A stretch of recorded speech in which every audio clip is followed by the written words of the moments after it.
All right. All right. We are live. We are live. What's up, everybody? How is everybody doing? Hello. I'm trying to make sure the lighting is a little bit better here. So we have some good lighting. This is third day of late night stock talks.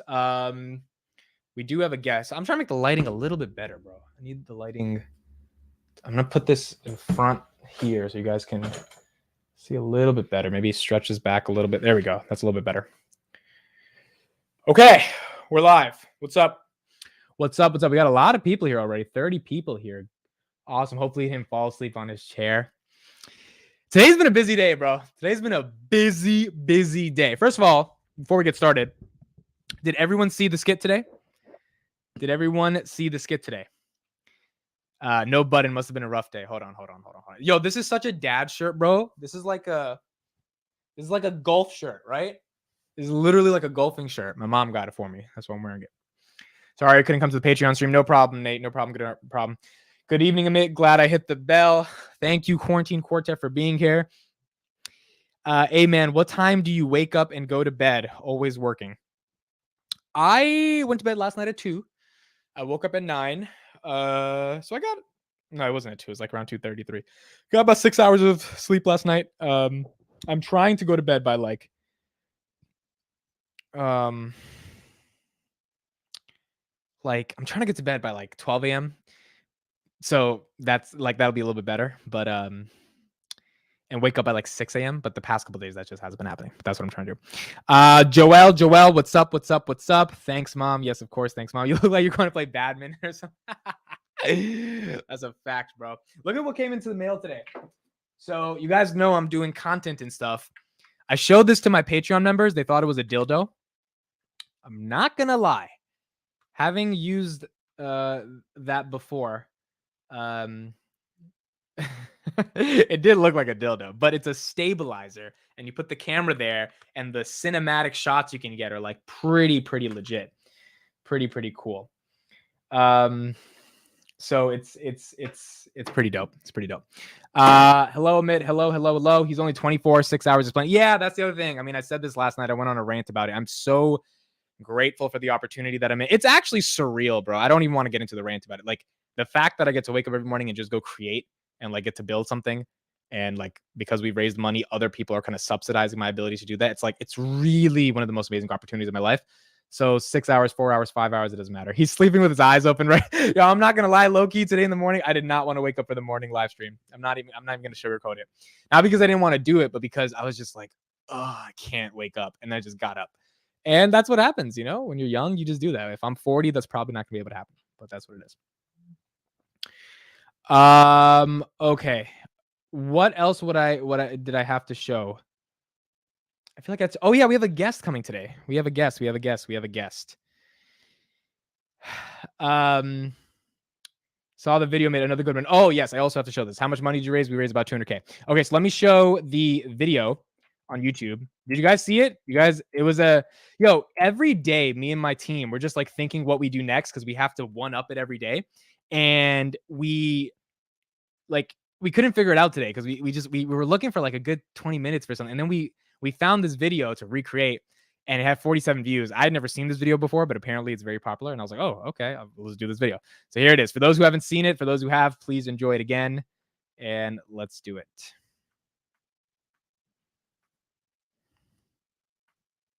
Do it. Just do it. Don't let your dreams be dreams. You've got to try and just do it.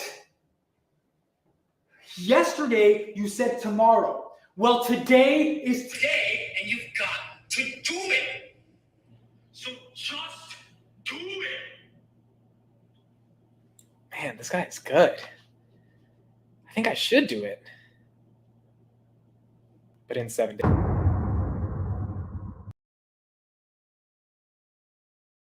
Tell me that wasn't fire, bro.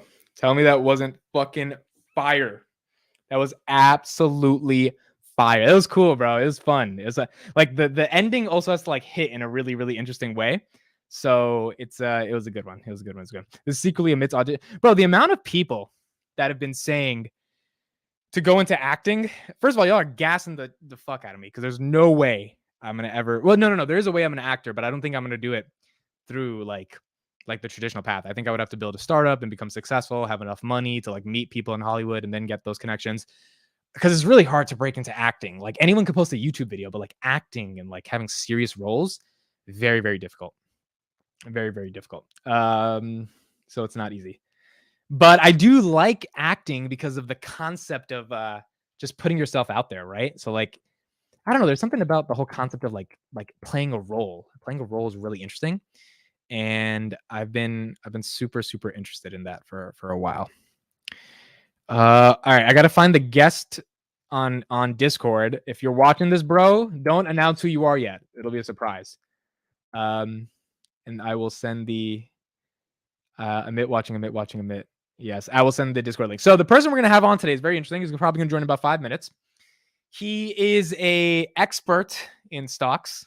I'll just say that. He knows what he's talking about when it comes to stocks. He's also a expert, I would say, in masculinity, I guess, if you want to talk about it. It's Kelly. No, it's not even Kelly, bro. She's fucking pissed off at me anyway. So like, because girls get pissed off at every little fucking thing on the fucking planet. Your Wolf of Wall Street and Breaking Bad clips were the best. Yes, I agree. Wolf of Wall Street. Those are the ones I wanted to do so badly. The Wolf of Wall Street ones. So I'm happy that I got to do that one. That was really exciting. You should do the Shining scene with Jack bitching about his wife about how the writing is going. So I've never seen the Shining. Yo, I've realized, bro, I haven't watched any movies in my life. I've watched no movies in my life ever. Like every movie you guys mentioned, like, you should do this, you should do that. So you know that tweet I put up today? Old Country Road or some shit. I asked, I was talking to my videographer, right? He was like, oh, you should do a scene from this movie. I was like, what movie is that? And he's like, how do you not know this movie? And I was like, I bet no one knows this movie. And so I shared it on Twitter, and apparently everyone knows this stupid movie. It was, I said, who has watched No Country for Old Men? Everybody. And I'm scared to be like, yeah, I never watched this before. Because I was like, no one watched this shit. And then everyone's like, yeah, I love this movie. And this is the exact scene. What's the most you ever lost in a coin toss? Apparently that's some iconic scene. We watched that today. And I'm like, bro, I never saw this movie. And so I don't know. I guess I just don't watch movies, bro. Kelly just texted me, by the way. She said she's officially pissed. So there we go. That's a good thing. There we go. Got to keep them angry, right? That's the point. Oh, you should watch it, Amit. I got to set up so me and my team, the people that are my videographers that are helping build my startup, we're planning a movie night, and we're gonna binge some movies that we haven't seen in a while. So we're gonna try to do that. You didn't realize you barely watch stuff after Tom calls you a cretin every day. Yeah, but Tom, he calls me a cretin for Seinfeld and Forrest Gump. And I was like, all right, whatever. But then when everyone else started telling me I'm like, oh man, I really haven't watched anything. And I'm like, I thought I was pretty pop cultured, but apparently I'm not. Yeah, I haven't seen Saving Private Ryan either. I've never seen it. Thank you, Drew. At least Drew has never seen the shit. By the way, Drew released a new video today on uranium. Everyone, his pinned comment. If you're interested in uranium as a play at all, you can check it out. Drew does whatever, his channel. He just crossed 100 subs. He did an awesome video on uranium. I definitely recommend checking it out. Are they all interns? No, they are paid like contractors, not really employees. To say they're paid. They're paid. One of them moved from California to work with me, and his name is Tristan. I can't wait till you guys meet him. Like I'm gonna be putting his information in the channel so you guys can check out his work. He's an aspiring videographer, 22 years old, fucking ambitious. You talk about him. Like, I know you guys think I'm ambitious. They are very, very ambitious as well. They don't have equity in the business. No, they're not doing equity. They're not working for free. But they don't have equity either. But they're helping me build a startup. Equity will be down the line in the future as we like prove more things. But they're very ambitious, very creative. They have something to prove. They're like me. They have a chip on their shoulder, and they want to make it in the director, cinematography, videography world. I want to make it in the startup world. So it's a very good combination. The thing about videographers, and I will say this last thing, and then we're gonna have our special guest come on, is that videographers and creatives need a subject. And in order for them to have a subject, So if you're a videographer, right, or a creative, so what is my subject on on this channel? Palantir. So whatever happens in the world of Palantir, I talk about, and as a subject that allows like more content, more analysis, all this type of stuff. That's important. If you're a videographer that's trying to like make a brand for yourself, you need subjects to even set up a portfolio. What better subject than the guy who's going to chase his dreams, right? Like that's a really cool subject. And then you have a guy that can actually communicate a little bit. Then you have a guy who knows how to speak and a guy who's like trying to so it was a really good match for them because they were like, we need a subject that we can document. I am that subject. It's a really fun story. They also like the product. They like the idea. They like the vision. They're also really fucking creative. So I don't just tell them what to do. We all collaboratively come up with ideas together, which is really hard to find people that are willing to do that and people that are then able to execute on the production side. Like when I saw him working on Premiere today with the green screen and cutting, I was like, man, this guy's just like good. He knows his shit. But they also don't get opportunities. That's the trade-off. If you're creative, you need a subject, but then let's say you get the subject. Now you need an ongoing, consistent opportunity. And like, let's say you do a one-off music video for someone and you make $400. It's like, okay, cool. But you need to keep it going. You need a subject. You need to make more. And if you don't keep doing music videos, then you're done. Like you don't have a portfolio. So this journey for them is building their portfolio, but it's so consistent because every single day they have something to create. And I need them to help me create this stuff. So it's a really cool thing together. Oh, Amit, do not forget to sleep, mate. Sleep is for the weak. No, it's not. Sleep is not for the weak. But for me, I got 6 hours last night. I get a decent amount of hours. I try to pack in as much as I can in a day. And I think I can pack. I'm doing a decent job packing this stuff in, and it's about to go to another level, and we'll see what happens. We got to keep doing this. Side week, I took 2 weeks off and doing a 10-day fast. 10-day fast of what? Of YouTube or 10-day fast of like food? Or I think you mean of YouTube, right? I'm pretty sure YouTube. Okay, let me send this link to Gabe. Wow. Okay, I fucked it up, but it's Gabe. Yes, Gabe's the guest. Damn it. I should have said I've sent this link to the special guest. Well, you guys know the special guest is Gabe now, so he will be here soon. By the way, I'm drinking some wine, as you guys can see this. It's from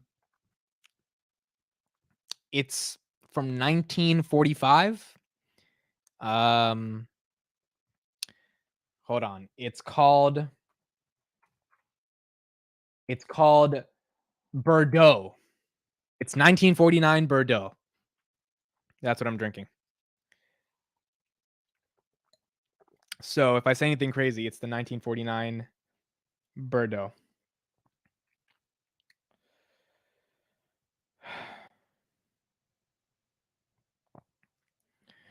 All right. Special guest is here. Here we go. Are you guys ready? By the way, guys, it's not Bordeaux. It's fucking like it's Coke. Like it's not anything.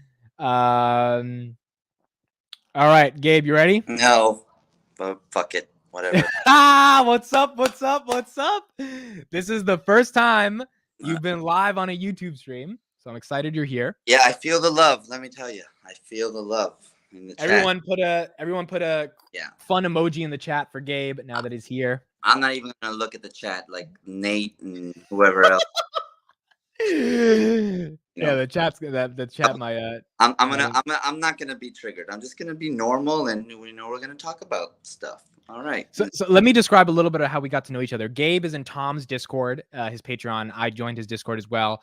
And I joined Tom's Zoom calls, and Gabe was talking a lot of stuff that made a lot of sense in those Zoom calls in terms of just like analysis about the market and macro. And he was really cool. And we started talking. Initially, I reached out to you because I wanted you to invest in my startup. We had a phone call. You were kind of interested, and then you joined my Patreon and you started engaging with my community. And ever since then, we've developed a bit of a friendship. And when I mean friendship, I mean, so someone already said Gabe's hot. Someone said, hey, daddy. Okay. All right. So we've got some Gabe has made your daddy vibes. That's from Kelly. Okay. David says, no worries. Amit isn't normal. So we're used to it. So yes, we're in a unnormal environment. So Gabe and me have actually been talking as friends in terms of like texting and calling. And like, we've been developing a bit of a friendship. He might come to New Jersey and we're going to go, get some dinner. So I consider him someone who's a friend. I'm considering someone who I'm developing a larger friendship with, and excited to talk to him today. So I guess first question, I don't want to talk about the markets yet. I just want to kind of get to know you. Yeah, tell us about your military. You are a veteran. Can you tell us a little bit about your history in the military? Yeah, sure. So By the way, Joel asked if we FaceTime in the shower. Do you want to answer that? all the time, All the time. all the Absolutely. time. There we go. All right, go ahead. No homo though. Um, Bro, last night he was like, Amit, I'm trying to think of you like a deeper friend. He's like, no homo though. I'm like, are we in 4th grade, my guy? You got to say no homo after that. I'm sorry. I was like, even if the swords touch, it's not homo. Okay, like it's okay. It's all right. So you know, I was born and raised in Miami. I'm an only child, and I joined the Army right after high school. I did 23 years in the Army, and my MOS, military occupational specialty, was signal support system specialist, which is basically, the way I explain it to people, is tactical communications. Like every kind of unit needs to have someone or a team of people to be able to make sure that comms are available for the fight. So like, you know, we have a saying, you gotta, you know, shoot, move, and communicate, right? Communication is very important. So anyway, that's what I did. I had a very illustrious, fun, interesting career. I did a lot of cool stuff. We're not allowed to curse, right? So I have to say stuff instead of. You can curse it. No, it doesn't fucking. Did a lot of cool shit. You know, lived in a lot of cool places, and yeah, you know, I'm 42 years old, and I have no kids. So. Yeah. So someone said, well, 23 years is a long time. They said you look 23. I was like, yeah, you look very young for that. 23 years in the military, that's a long part of your life. Do you like that? You know, I'm assuming you're patriotic. Do you enjoy the fact that like you actually gave up 23 years of your life to serve this country? You know, I didn't think we were gonna get this deep on this on this call, to be honest with you. But what I'm about to say, I mean from the bottom of my heart. I am the man I am today because of the Army. I have everything I have because of the Army, and it's not the easiest road, but a true appreciation for life isn't garnered when you do easy shit, right? 100%. 100%. We have a saying, like, you know, when we go to the field and we have shitty exercises, you know, that's when you truly bond with your team. It's when you go through this shit together, you know. I have brothers for life that, you know, I went down range with, and yeah. So long story short, yeah, it's a long time, but I don't regret any part of it. Nothing. I would do it again. A guy in the chat by the name of Bacon says Gabe looks like he's henchman number 3 in every coke dealing movie. Yeah, well, Bacon is a piece of shit. I hate that. He knows I hate him, and now he's just like pushing my buttons. Bacon is a disingenuous, double talking expert, and it's getting spicy. Okay. So you're 42. You're not married. You don't have kids. Do you enjoy the bachelor life and being able to do what you want and just kind of like coasting? And you obviously have a decent amount of money because you don't have to spend it on a family. So do you kind of enjoy that part of your life as well? You know, Amit, I'm going to bring up Andrew Tate, right? So I agree with a lot of what, you know, red pill people and the movement and even what Andrew Tate says, but not everything, right? So Andrew Tate believes that a man can have like a harem, if you will, of women, and I believe in monogamy, and I would like to find a partner and whatnot. But you know, to more directly answer your question, you know, single life is single life. There's pros and cons to it. Like Tom has a family, so he derives fulfillment from his kids, and even though he has kind of like a married with children relationship with his wife, like there's real love there, and that's what life is about. Like there's nothing glorious about dying alone. Yeah. So yeah, single life is okay, but I don't want to be single forever. If that makes any sense. No, that makes sense. That makes plenty of sense. Now you brought up Andrew Tate. Are you a fan of this guy? You know, no, don't make me sound fucking gay. I'm not like a fanboy of him or anything, but how many videos have you watched of Andrew Tate? a lot. I Well, watch. how is that not the definition of a fanboy? and because I'm not a fanboy, fucker. I respect the man, and I don't think it's an act like you guys do. I don't. I Oh, think, wait a second. Wait a second. Hold on. Hold on. yeah. Kelly put the eye emojis in the chat because she's single as well. And you're single. And you both are millionaires. I mean, will you? I'm I was just saying the other people are noticing. I was like, why did she put the eye emojis? But would you ever date? Oh, so here's the question. Forget Andrew Tate. We'll get that to later. Would you ever date someone off the internet that you kind of don't know? No, unrealistic. Long distance is unrealistic. You know, I was in the army, and I've been there, done that, got the T-shirt. You had a long distance relationship in the army. I was married once. I had a long distance marriage. You're divorced? I'm divorced. Yeah, I blame it on the army, but you know, still. Okay, where was the girl when they In married? Miami, And where were you? Germany, and then I went to war, to Iraq, and then after that I went to North Carolina, Fort Bragg, and then after that, and before you judge too harshly, she's a lawyer. She's not dead, so she is a lawyer, and she is a partner in her firm, so she can never move. So Yeah, yeah. never go with me. So distance, you know, created an unrealistic situation. And How long were you guys together? God damn, are you writing a fucking book? 6 years. Okay, no, I'm just curious. So like were all those 6 years long distance, or like 3 of those years, or 2 of those Entire years? time was long distance. Yeah. Okay, so you would take occasional flights, obviously, to come and see her and all that stuff, right? Yes, I meant. Okay, so long distance. So I relate to this. The reason I'm asking about this because I had a long distance relationship when I was in college. The girl was in California. I know it. I know the story. Everyone in the chat knows the story. Right. So long distance sucks is what I'm saying as well. So that's why I was asking, because like ultimately so you wouldn't date someone off the internet like Kelly, for example, because you think that long distance just doesn't work. Like she would have to be in North Carolina for it to work. Yeah, man. So listen, listen, I'm not in my 20s. I'm not like all excited about pussy and then I just want to fuck and then move on. Like I date with a purpose. When I do date someone, it's with a purpose. Like I date because I could see myself with that person long term and even marry. Like that's the goal, right? So you can't date someone with a purpose that you barely see. It's the fact of the matter is, Amit, right? Once you think logically and you realize and you understand that we are on this earth for a finite amount of time, you know, and you just start to put things into perspective. You know what I mean? And I'm no spring chicken. I'm fucking 42. So no, I would not do a long distance relationship with anyone. Okay, so I thought red pilling meant Republican or Democrat. Apparently, I was incorrect about this. I remember. I was like, you would send the chat on the podcast. You're like, Amit, are you red pilled? I'm like, no, I'm not that conservative. You're like, no, motherfucker, that's not. Yeah. So, can you explain the logic for why you think people are attracted to Tate? So it's 2-part question, very simple. Why do you think people are attracted to his content? And then number 2, what is one of his philosophies that you really like believe in deeply based on his content? Okay. Well.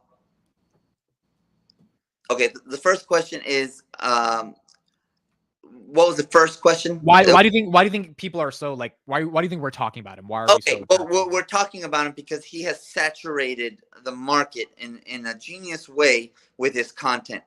That's why we're talking about him.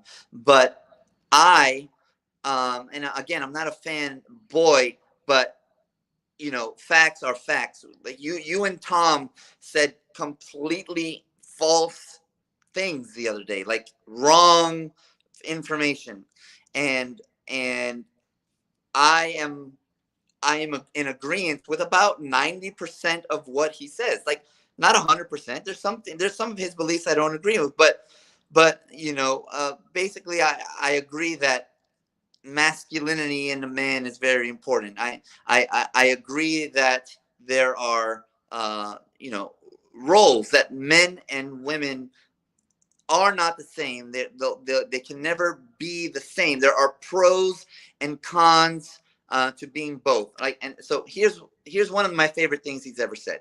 Here's one of my favorite things he's ever said. so feminism is what? Feminism in our culture today is looked at as the the pushing for women's equality and equity, right? Equality and equity.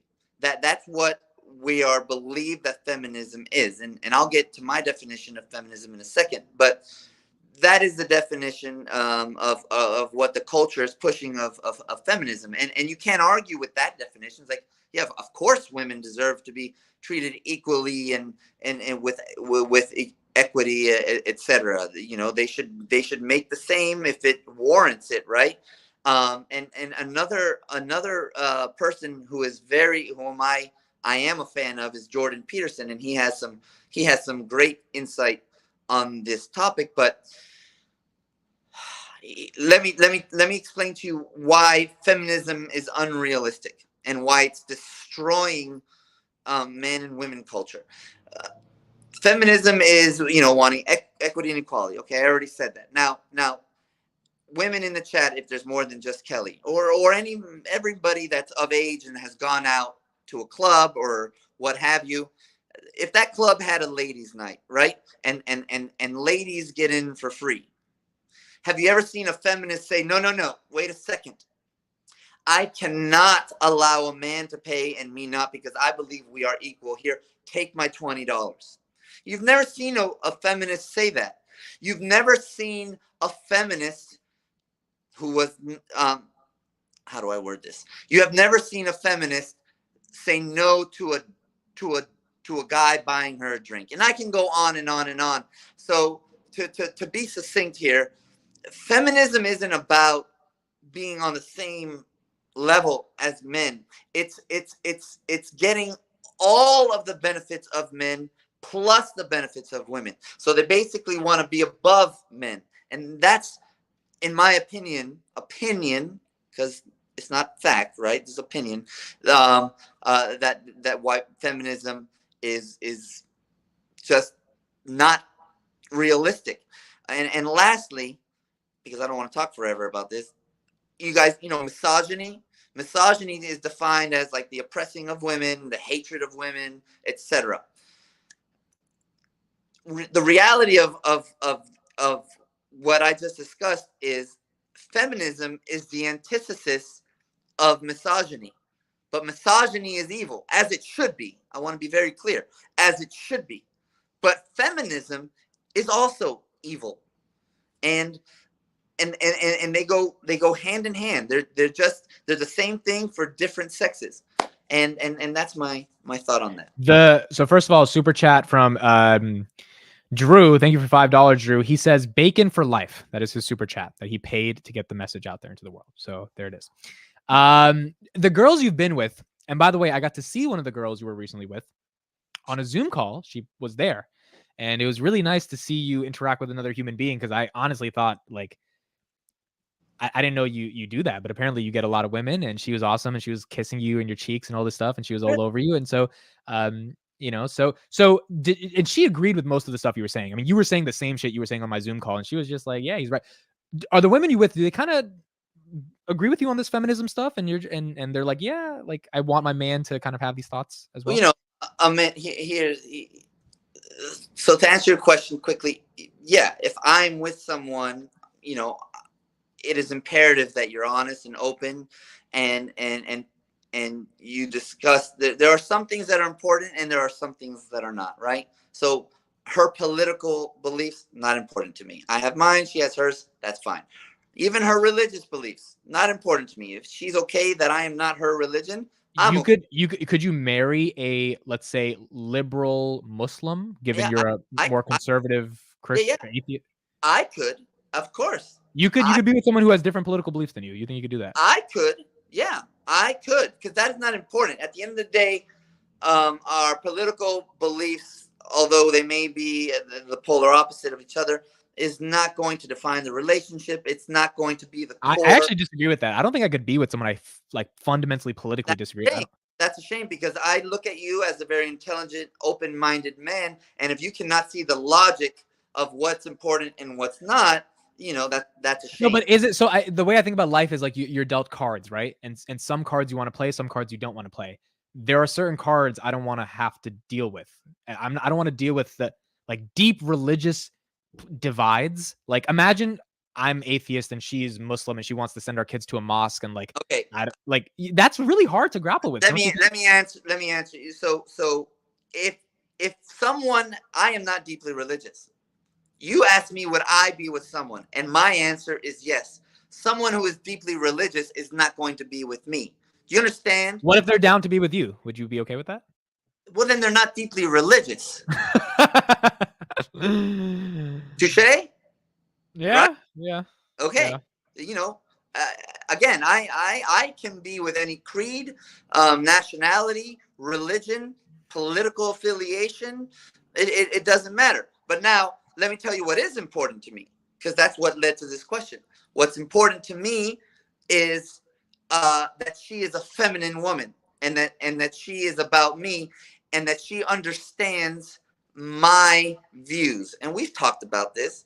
I have certain things, like I will never tell a woman where she can go or what to do, but I will tell her what I am unhappy with. And if a woman is going to do something that I am unhappy with, well, then I'm not going to waste my time with that woman. You understand? Right. So it's an understanding. It's a respect thing. I'm very big into respect. So yeah, there's that answer. Okay.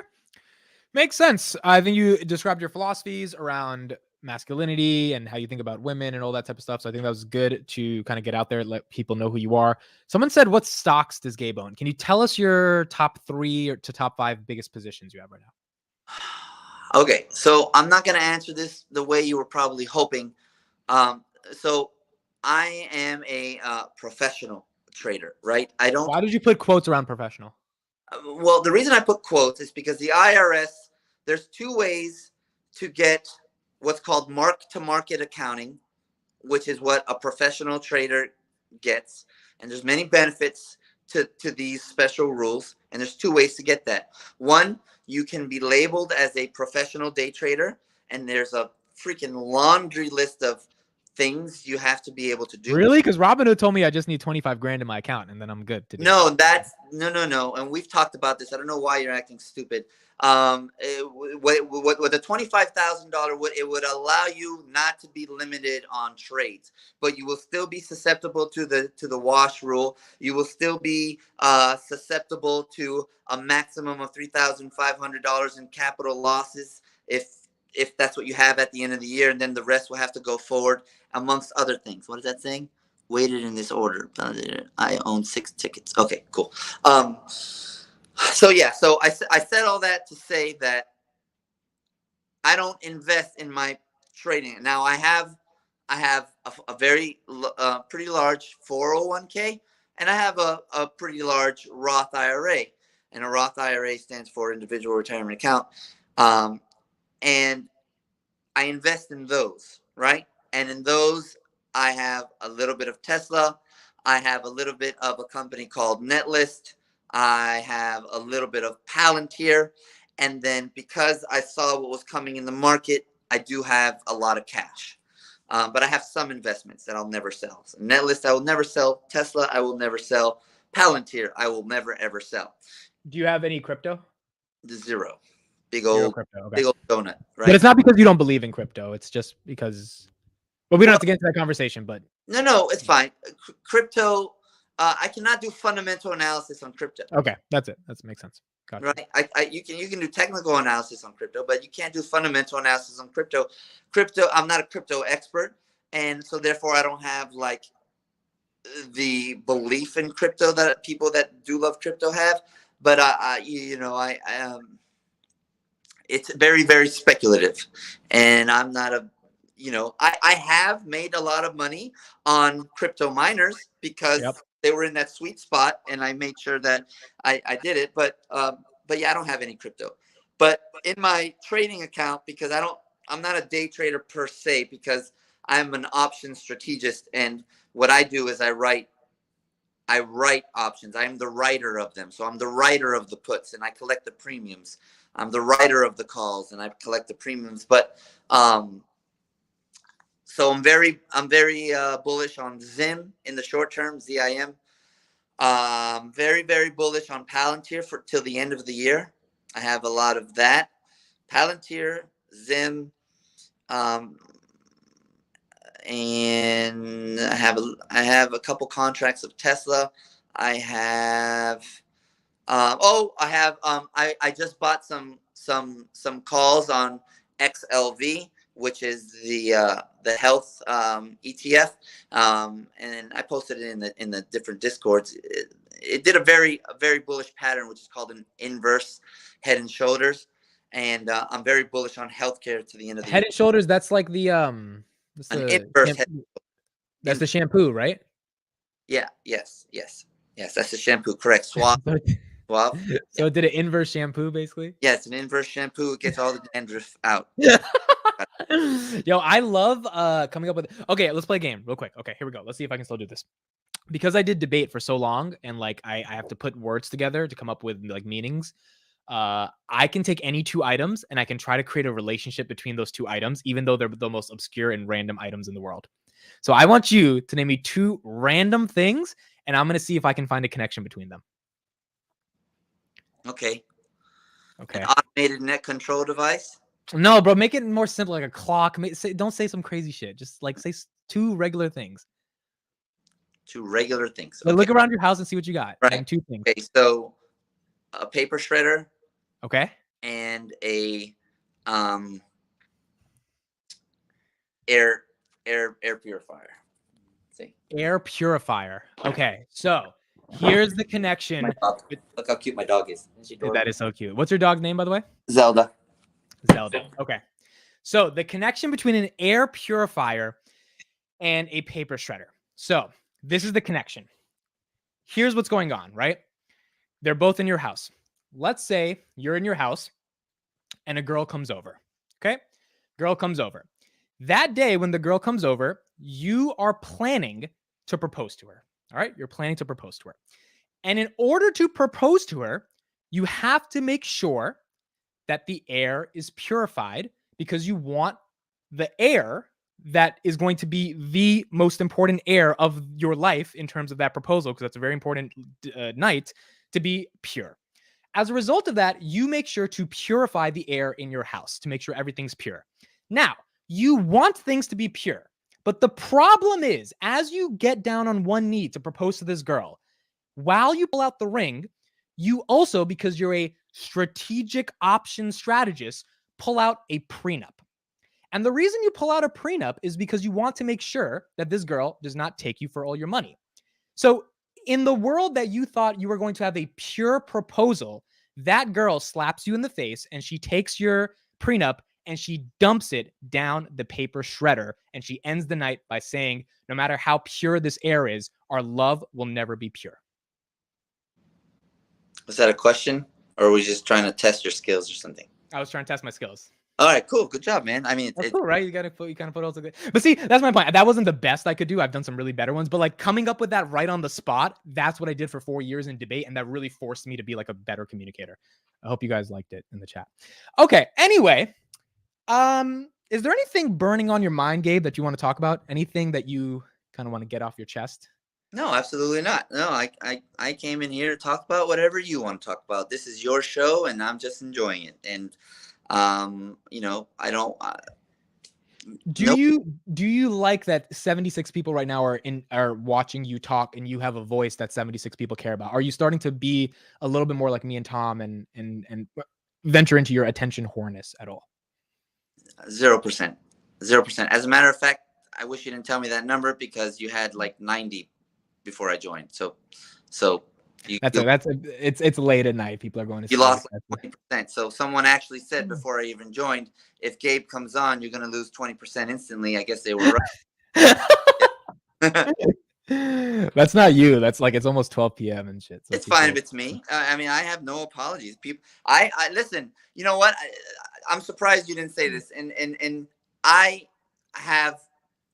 am very proud of the person I am, and I'm happy about it. I was as an adult, diagnosed with Asperger's. So I went my entire childhood and 17 years in the Army before I was diagnosed with Asperger's. So I had a very rough, like, I had to learn. I was a social retard. I had to learn how to understand people. I had to do deep dives into human psychology and stuff. I had to literally read books in order to understand people because I was just so weird. And I rub a lot of people the wrong way, and I can be abrasive. And you know what? It is what it is. But you know what I'm not? You know what I'm not? I am not like bacon. I am not disingenuous. I am not disingenuous. That's okay. I don't think bacon's disingenuous, but I do agree. You are a very authentic individual. I will say that. I've never felt like you're shooting the shit with me or like straying me around. Like you say the right shit that you believe in. And if you don't believe in it, you don't believe in it. Which leads us to what happened last night. You decided to pay $11,000 to go visit these people in where is it? Miami? It's gonna be. Yeah, it's called the Vault Conference by Patrick Bet-David, and there's going to be a lot of great people. One of the first financial books I ever read was Rich Dad Poor Dad by Robert Kiyosaki. He's going to be there. It's going to be like I think it's a 3-day conference, and they're going to go. It was made for CEOs, and technically I'm a CEO because I'm the one and only person in my LLC, right? But again, another thing is, which it makes it easier. It's the great thing, guys. Listen, great thing about owning a business, either an LLC or what have you. And this is something write-offs. Yeah, write-offs, baby. I can that 11,000. Actually, it's gonna be more than 11,000 because I got to buy a hotel and rent a car and flight. But it's all tax deductible, 100% tax deductible because it is in congruence with what you should do when you have a business. Like it is an entrepreneurial expense. Like, and it's not outlandish. It's like legit. The tax code is just that. It's a code, and once you understand the code, you can find loopholes and break the code. Like, guys, listen, and girls, the IRS allows two employee meetings anywhere in the world a year.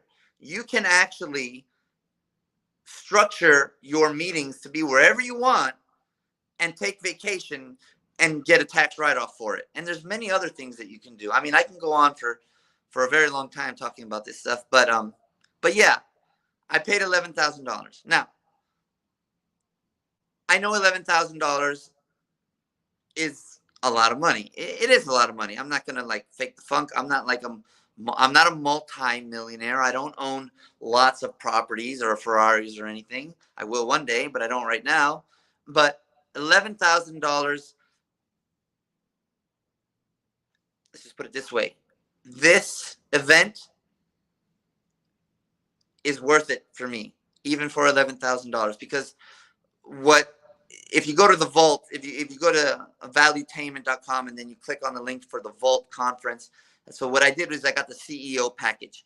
And so I'm going to meet Patrick Bet-David. I'm going to meet Robert Kiyosaki, amongst other people. I'm going to be surrounded by lots of multi-millionaires and billionaires who are masters at their craft, and I'm going to be able to shake their hand and talk to them. And I'm not doing it with any agenda. I'm doing it for exposure and experience. You know, one of the things you said to me was, Gabe, you're stupid because that conference is going to be online. And I was like, yeah, but you can't shake people's hand online. You can't look at people online. You can't ask questions. There's this thing called the metaverse they're making. I heard. Yeah, whatever. And then there's going to be a dinner party. I'm going to go to dinner with these individuals, right? I am alone most of the time, right? And I don't have.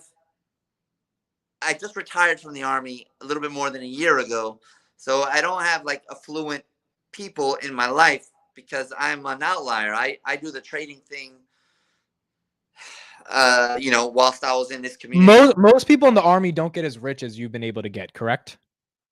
Yeah, you could say that. Yeah. Like so what inspired you to get financially literate, even though you were in the army? Because Damn it. most veterans are broke, right? Like they treat them Oh, horribly, right? fuck you, Amit. All right, here's Gabe's story. All right, so, I don't want a pity party. Okay, so here's what happened. My dad died 14 years ago, and my mom died 12 years ago. And I was poor growing up. I'm not ashamed to say it. It is what it is. So my parents, therefore, and they had me at an older age. They had me in their 40s. So they were on Social Security. And so, there I was, a young guy in the Army, and I was sending my parents money. And they were living a mediocre life. And then when my dad was dying, and then when he died, and it just hit me. I had an epiphany. I was like, this can't be me. I can't be poor when I grow up. So because I am the way I am, and I just get ultra focused on something, I had an epiphany. It's like, how am I not going to be poor? Boom, learn money. How do you learn money? You learn the stock market. You learn, and then I just kept on going and doing deep dives and fast forward When to you here I am. First of all, thank you for sharing that and being very vulnerable. I know it takes a lot I'm to like not admit that. vulnerable. I just don't want a pity party. Yeah, yeah. I'm not saying we're giving you a pity part, but I mean, you're talking about death. It's hard to do, especially with loved ones. What do you mean mediocre? Can you describe that? Were they not able to do like things they wanted to do? Right. Like, So, were they not, so the definition of mediocre is like average, Amit. And they were at, and what I said was below mediocre. So Social Security pays almost nothing. It's fun. yes, And they were in Miami, and Miami's expensive. So like I would send them money so that, and I'm not even kidding, so they can pay the car insurance. They're in their fucking 70s, and and they couldn't afford it. When you're that old, you should be living your best life. They call it the golden years, yes, right? yes, they do. It, Yes, they do. Yes. bronze years, man. It was Yeah. it was sad. It was sad. It was sad, and yeah. So that experience ultimately led you to say, like, you got to figure out money because most military people they don't figure out money, right? And so, like, Most Americans don't figure out money because although I am a capitalist and I'm a Republican and I love capitalism, unfortunately, the capitalistic model of our country is basically to keep people in the middle and below there. It's to keep them and not go up. Like it's to keep them in debt. It's to keep them. It's to keep them in the struggle. It's that recessions are all. I mean, I can talk forever about that. But recessions, they're not by accident. They're purposely done. They're orchestrated even. And when that'll be a whole nother episode. But nonetheless, I digress. The model we're in keeps people poor. So you have to lift, you have to be above the rat race. You have to get off of the hamster wheel. And the only way you're going to do that is by learning about tax code, is by learning about the stock market, by learning about compound. LLCs, write-offs, all that. Yeah. So Drew, you and me both knew Drew. He was asking me questions the other day about write-offs because he started a YouTube channel. He bought a bunch of equipment, and he's like, it would be nice to write that off, right? He's redoing his basement. That could function as a studio for the YouTube. That could be a write-off, right? So that's the stuff most people don't know. However, Drew, and I don't know why you cheer for bacon so much in front of me because I thought we were boys. At very least, I would think you're neutral, but I do like you a lot. Drew, here's my advice to you, right? When you open up an LLC, any expenses for the business is after your LLC is official. So you have of course. you have to create it first. You can't Yeah. create an LLC and then bring receipts from before the date that your LLC became active. Because if you get audited, you're gonna be fucked. You're gonna be fucked. So I think, like, you're a YouTuber, right? You can write, and I'm not kidding.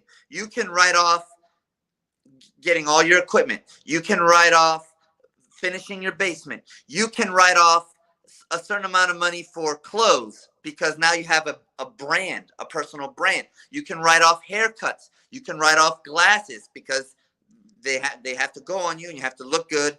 therefore your personal brand. I mean, the list goes on and on and on. And you just have to know the code, right? And one of the best advice that I can give you, and this is Robert Kiyosaki advice, actually, is don't be cheap on CPAs. CPAs will really make their fees worth it. They'll save you more money than they cost if you get the good ones, because not all CPAs are created equal. Some are really stupid, really stupid. So yeah. Okay. Yes. Question. So you said you're only bullish on Palantir till the end of the year. What did you mean by that? Oh, great question. No, great question. Maybe I misspoke. I did say that, but in my Oh, trading, this goes to your larger thesis, right? About the rally and no. In my trading account, remember, well, not remember because you guys probably don't know. So in a trading account, there's many pros, but there's also some cons. So there's no such thing as long-term capital gains. So at the end of the year, on the last trading day of the year, you either have to actually sell your position or you have to fictionally sell your position, right? And if you fictionally sell it on the first day of the next trading year, your cost basis is whatever it's at when you sold it. So when you sold it, that's the new cost basis, because you don't get long-term capital gains. You get taxed at short-term capital gains only. So as a trader, I don't hold positions. I'm not an investor. I'm a trader. I trade in my trading account and I invest in my investing account. And that's what I meant, because if you remembered, I do have Palantir in my Roth IRA. And again, I said I'm never selling it. So I'm very bullish on it long term. So hopefully that explained my thesis. okay, very good. I think that makes sense.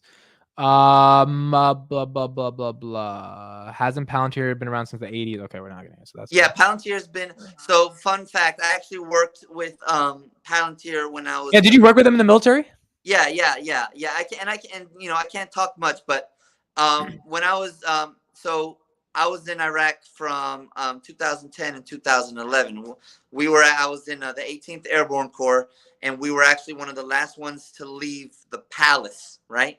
And let's just say one of the duties I worked with the operators, the Palantir operators that did some secret squirrel stuff. And it is just very interesting. So Palantir, even though they went, they IPO'd very recently. I believe they've been a company for 18 years or something like that, maybe 19. So they've been around a long time, and I've had personal experience with them. And even though he's a Democrat, Alex Karp really resonates with me. I like him a lot. So one of the fundamental things that I do with companies is not just like the analysis of the PE and the numbers, etc., but I also look at management. Management is also a qualifying metric for me. And yeah, so Karp is a progressive socialist. Why is he attractive to you from a so listen, remember how I said I would fucking marry I don't care what your political is, as long as we can agree to disagree. Real quick. Glitch Life says, Gabe, I was stationed in Karsar. Kasar. I was never 11B. 11 Bravo. Okay, so 11 Bravo means he was infantry. I was a 25 uniform, Glitch. So signal support system specialist. I guess you guys would call him commo or comms. Yeah. Okay, so why do you like Karp? He's very eccentric. He's very intelligent, and I put a lot of value both in my friends and the women that I like, and management, and just people in general. I put a lot of value in intellect. Intellect is something I value in a person, right? And it's not everything, but it's a big piece of the pie for me. So that's also why I like Elon a lot. Well, Elon resonates with me because we're both Aspies, right? And when I learned that, I was like, oh man, this is so fucking dope. But that's besides the point. Anyway, yeah. Do you like me because my hair is similar to Karp? That sounded gay. No. Why is that gay? How is that? How does that have anything gay? That's you literally said, and I'll quote you. Do you like me because my hair is like carp? So you're basically asking me. Like is not sexual. Like is just like, do you like Gabe? Like, yeah, I like Gabe. Do you like Amit? Like, it's. So listen. Actually, that when you say like, now you are leaving it open for interpretation, which is subjective. So I That's mean, true. you're right. I wasn't, but it sounds gay. And notice I said sounds gay, and that is gay. And there's nothing. I'm not saying there's anything wrong with being gay. I'm not like anti-LGBTQ or anything. I'm saying I'm not gay because nobody wants to be called what they're not, right? Gotcha. Like Gotcha. a gay person doesn't want to be called straight. I don't want to be called gay. But anyway, Yo, this is okay. So this is a good story. So I gotta hop on this, and then I want you to tell me. Okay, perfect premise. You will tell me, Gabe, if this was a simp move or if this was not a simp move. Okay, I want your professional Tate fanboy analysis here. Okay, no, I'm just kidding. Okay, all right, go ahead. Here we go. Amit passing 6th grade notes over here. Check the box, yes or no. There once was a girl that I really liked, and I sent her a text message that basically said, this was, I met her at a party. We talked for a week, and then I sent her a text message. I didn't go up to her in person after that week. We had the conversation. I sent her a text message. The text message was a photo, or not a photo. It was a paper with a black Sharpie that said, I should actually pull it up for you guys to let you go. I'm dead ass about this. I said, this was in 2020. I said, hey, pizza plus weed plus Great Gatsby at my place Sunday night, my apartment in college. This was in like February 2020. And I drew a picture of all three of these things. I'm going to get the picture and show you guys. And then at the bottom, it said, whether you say yes or no, please make sure to answer your question in a non-boring way because these are the roaring 20s. Now, there's two things there. It's a double entendre. Number one, she loves The Great Gatsby. So if you say roaring 20s, that's a movie about the 1920s. So there's the connection there. Number two, it's 2020. It's like 2 months into 2020. So I was like, this is the roaring 20s. So the whole point was she has to literally, it feels as if you're in 6th grade sending a note to a girl, hey, do you like me not? And you got to check the box. And I wanted to emulate that type of experience, then the innocence of that experience to this 21-year-old that I'm trying to communicate to. She didn't text me for 9 hours, and I was like, fuck, bro, this shit just didn't work. And then at 1 a.m. that night, she texts me the same thing that this guy or this person just says, which is basically, you're acting like a 3rd grader right now, but yes, let's go on this date. And it was so cool. She was working at Olive Garden for like 9 hours. So that's why she wasn't able to respond to me. Now, here's the question to you. First of all, that resulted in a date. That also resulted in other things after the date.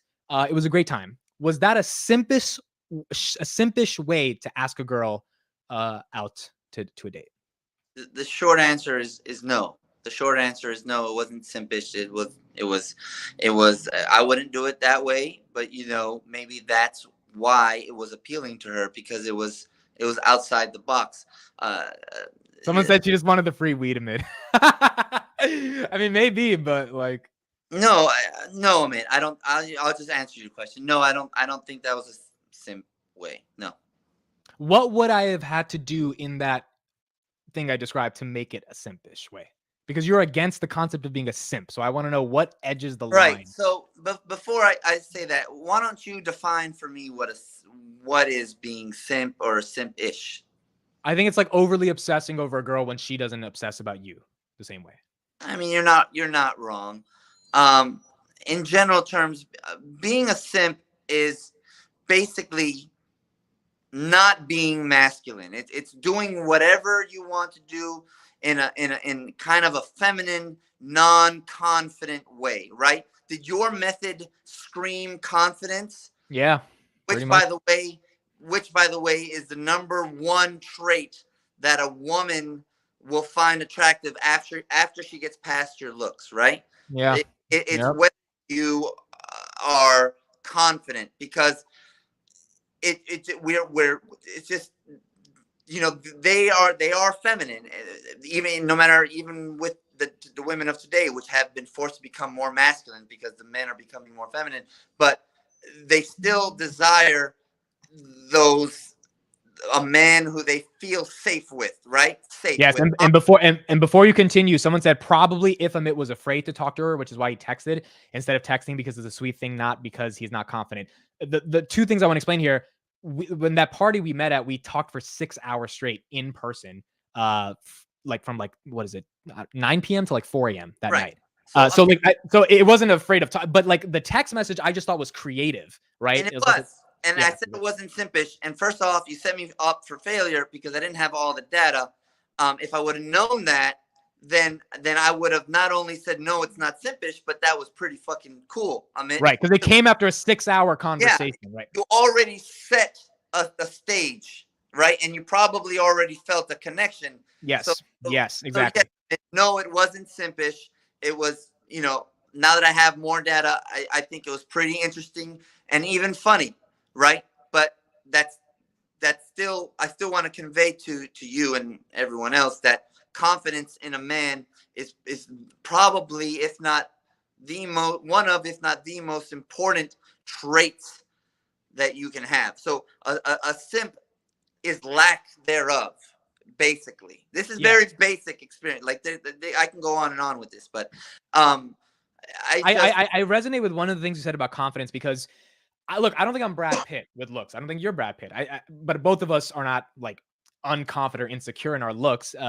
But I don't think we're the most. I think we can objectively say we're not the most attractive people on the planet. As a result of that, when you internalize that, because you just base, you look at yourself versus someone like Brad Pitt, then you have to realize, okay, I'm not as good looking as Brad Pitt or Michael B. Jordan or whatever. So what can I offer that's differentiated enough that still allows me to find social interaction that's romantic? And at a young age, I was like, all right, this is my philosophy. I'm not Brad Pitt, but motherfucker, Brad Pitt isn't a mitt. And what that means metaphorically is I'm so me that it's going to work regardless of being them.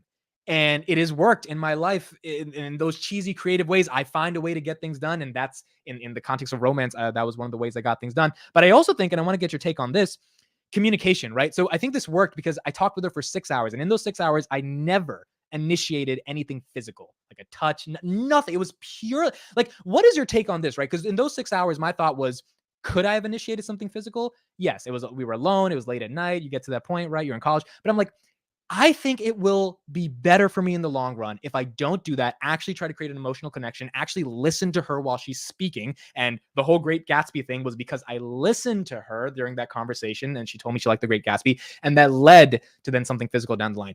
Do you think that is incredibly important when it comes to actually being able to get with somebody? So every case is different, right? And if you're one-on-one talking to a woman for 6 hours, she either is or isn't going to give you micro cues or cues of her interest. Like, is she putting you on Friend Street, or is she, romantic? And what you need to do to not like cross wires and be confused is you need to convey to her your sexual interest, right? But not in a creepy way, not by touching her and being an overeager beaver, which is very unattractive, but by, saying things that will be able to not be mistaken as, hey, I am just a guy who just wants to be your friend. No, fuck that bullshit. Like, right. I'm talking to you because I want to hopefully have sex with you, right? And if you are able to convey those cues to her, she will in turn convey the cues to you, whether she's into it or not. But to your point, and this is a very slippery slope, you don't want to be an overeager beaver, but you also don't want to have all of this like tension, sexual tension, and then pussy out and do nothing. Right. Because then, and I've seen this happen, women will say, is he gay or something? Right. And then it's going to turn them off. So they could have been all about you in those 6 hours. But if you don't be a man, understand her cues, and then make your move some way. And a move isn't like, it's a dance, man. I mean, it's hard to answer. It just one thing leads to another, but you have to get, every level has like permission. You know what I mean? An action has a counter action. And I think one of the things is, when after that 6 hour conversation, what was interesting is, so we moved our ways at 4 a.m. that night. I wake up at 8 a.m. to go to class, and I get a paragraph text message from her, basically just saying, thank you for the conversation last night. I really enjoyed it. And either that's a friend zone thing, or the way I interpret it was, we just talked 4 hours ago, and before you slept, you sent me a paragraph before I woke up. I think there's some energy here. I don't know if it's sexual yet, but I think You're there's right. some energy. You're right. Listen, a girl will not. Let me rephrase this. If she goes out of her way to communicate to you that she enjoyed your time, it's usually a good thing. Now, if a girl says anything along the lines of "I'm going through something," it's an excuse she doesn't like you. If she says I'm just not ready," it's an excuse because she doesn't like you. A woman, and there's a myriad of other things. And I really want to make this clear, especially for the younger guys, right? I want you to understand that a woman will forego all of the preconceived rules that she has for someone she's into.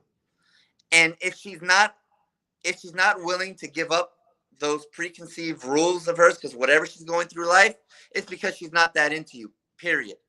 So what she did to you was a good thing. And I think you alluded to the fact that you slept with her. So obviously I'm correct there. And you just, I mean, yeah, I don't know. I'm just agreeing with you at this point. Yes, it was good. Amit, good job.